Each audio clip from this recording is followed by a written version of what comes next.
A fragile ceasefire with the U.S. and Iran is facing its first test. It's time for the Streamline. Everything you need to know in 10 minutes or less. Iran is refusing to reopen the Strait of Hormuz, which was a critical piece of the ceasefire deal.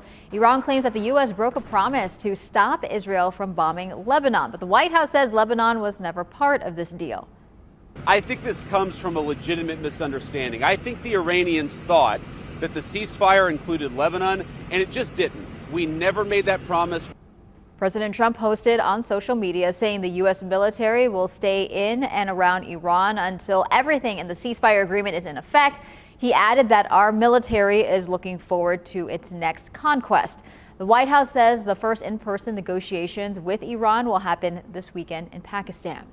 And the closure is keeping those gas prices really high. Experts say it's going to take months before we see those drop, even after the strait reopens. The national average for a gallon of gas remains at $4.16. Of course, here in San Diego, it is so much higher, but the prices dropped, well, just a little bit, down 2 cents this morning. It is now $5.95. Breaking overnight, police arrested the husband of a missing Michigan woman in the Bahamas. Authorities are questioning 59-year-old Brian Hooker after his wife Lynette vanished Saturday night. Now, Brian told police she fell overboard from their small boat during bad weather. He says that he tried to save her, but Lynette's daughter says her mother is a good swimmer. She recently raised concerns about the couple's behavior. I know they have been drinking more often, and problems arise when they drink. They were sober for about a year and a half because they knew about the problems when they drink, and then they started drinking again when they were in Key West, and I had a feeling it was going to start to go downhill after that. Brian Hooker released a statement saying that he is heartbroken. His attorney says he categorically denies the allegations. Police haven't released any more details about this case. An arson investigation is underway after this gigantic warehouse went up in flames Tuesday night. This happened in Ontario and San Bernardino County. Now, the fire destroyed that entire building. 20 employees were inside when the roof collapsed. Police arrested 29-year-old Kamel Abdul Karim. He worked for a third-party distributor at the warehouse. Investigators are now looking at this video here posted online, with a man saying that the company should have paid employees enough to live. This, of course, key evidence in this case. Now, here in San Diego, a man who pleaded guilty to trying to kidnap 2 young girls was sentenced to 10 years in prison on Wednesday. Rene Lujan admitted to the attempted abductions earlier this year. The judge ordered ABC 10 News to blur his face. Now, the crimes happened just 2 days apart back in June 2024. Prosecutors say that he searched words like kidnap and murder online before the crimes. One of the attempts happened at the Mission Valley Mall, where Lujan tried to grab a girl from a bounce house. An employee stepped in to stop it. Lujan got away. Now, this mother of one of the young girls said her daughter still deals with the trauma. Now at 7 years old, she still carries fear of strangers, fear of leaving home, fear of crowds, anxiety-driven emotional outbursts, and lingering fear that the bad man will come back. Lujan must register as a sex offender. If you want to live in San Diego, be prepared to pay 47% higher than the national average, making it one of the priciest cities in the country. And the one major driving factor, the cost of housing. Care to answer this question? We spent a day at SDSU talking to people in and around the campus, asking what's the monthly bill you hate paying the most. Housing made the top of our list. I wrote down housing. Why? Because I live in a dorm and I have to pay around $2,000 every 2 months. Jet Louis says he needs financial help from his parents to afford rent, even though he's cautiously watching his spending. Yeah, I mean, I feel like it's a little outrageous, especially for a freshman to pay that much. Jet told me he wishes there were more affordable housing options in San Diego. Talking to him reminded me of a story I did about new housing opportunities that are popping up around the county, where companies like Ambient Communities are transforming hotels into affordable housing units.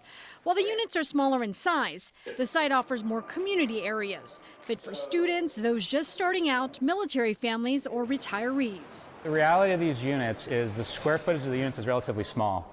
So we wanted to create larger spaces for people to spend time together, because there's not a lot of room in the actual units themselves for people to host larger gatherings. Robert Honer, a principal for Ambient Communities, suggests prioritizing what you really want from an apartment.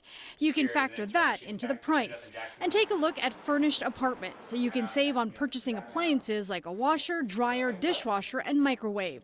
Jet says he plans to finish out the year at his dorm, but he'll be looking at other options for the following year. Marie Cornell, ABC 10 News. Artemis 2 is on its way back from the moon, preparing to splash down off the coast of San Diego tomorrow evening. Now, the astronauts are preparing for one of the most dangerous parts of their mission, re-entering Earth's atmosphere. The crew will reach speeds of nearly 35,000 feet per second. Pilot Victor Glover says the crew is ready to come home. We were asked, what are we looking forward to? And I said, splashdown. And there's so much data that you've seen already, but all the good stuff is coming back with us. There's so many more pictures, so many more stories. And we can't wait to hear about all of them. Along with collecting data, the mission is testing how humans survive in space. That includes studying what astronauts eat. The crew, of course, eating freeze-dried meals and using hot sauce to combat taste loss in microgravity. Officials right now say the weather looks good for the planned return. And while we count down to splashdown, a local engineer is looking back at his critical role in the Apollo 11 moon landing. ABC 10 News reporter Karina Vargas spoke with him about what's changed since that first mission more than 50 years ago. A Coronado space engineer who played a key role in the Apollo 11 moon landing is now watching history come full circle with Artemis 2, and he's sharing his perspective on what it takes to make it all happen. Ralph Longfellow is looking back at his time working on critical technology that helped get Apollo 11 to the moon. They tested the landing radar in orbit, and when the landing radar locked up on the moon toward the surface, meaning it was working, we said, hey, we did it. Longfellow was the lead project engineer behind the lunar landing radar, which helped guide astronauts like Neil Armstrong safely to the moon in 1969. Neil Armstrong was flying the lunar module, but Buzz Aldrin was reading this data off of the display to tell Neil Armstrong where they were and how fast they were going. Longfellow says the pressure was immense. Every calculation, every test had to be perfect. I guess I was lucky to do that job. I did that job the best I could. And that job also meant training the astronauts on how to use the landing radar on Apollo 11. We're not touching anything, but I'm pointing out with a pointer different parts and explaining how they work or what they do for the landing radar. Now, decades later, he's watching history repeat itself, but with a new generation. NASA's Artemis 2 mission sent astronauts around the moon and paving the way for future landings. We learned a lot with Apollo. We'll learn a lot more with Artemis.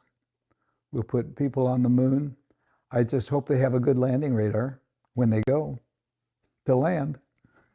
Longfellow says he's proud of the work people are doing, and he knows the journey to the moon is far from over and just getting started. Karina Vargas, ABC 10 News. I love all of the history. Our coverage of the splashdown will begin Friday at 3 o'clock with an Artemis 2 special streaming on our website and also our app. The coverage here on ABC 10 will start at 4. That splashdown expected around 5:07 p.m. Okay, today is the day. The Padres will unveil their highly anticipated City Connect jerseys. The team teased the new drop with a video for Dia de los Muertos back in November, and then they did it again last week. Now, there have been fan edits, dupes, AI art under what the new uniforms could look like. Ahead of opening day last month, we asked Padres CEO Eric Grupner about what we can expect. Since you made reference to City Connect, obviously it's all over social media. There's pictures that are out there. Your response to that? Yeah, I can neither confirm nor deny that any of the multiple leaks are true or not. Okay, so here's the thing. Eric pretty much said nothing. These are the old pink and mint green City Connect jerseys. You either liked them or you hated them. But these jerseys made their debut back in 2022. The Padres wear the City Connect jerseys every Friday home game. I am so looking forward to seeing what these new jerseys are going to look like. And that's your ABC 10 News Streamline. Everything you need to know today in under 10 minutes.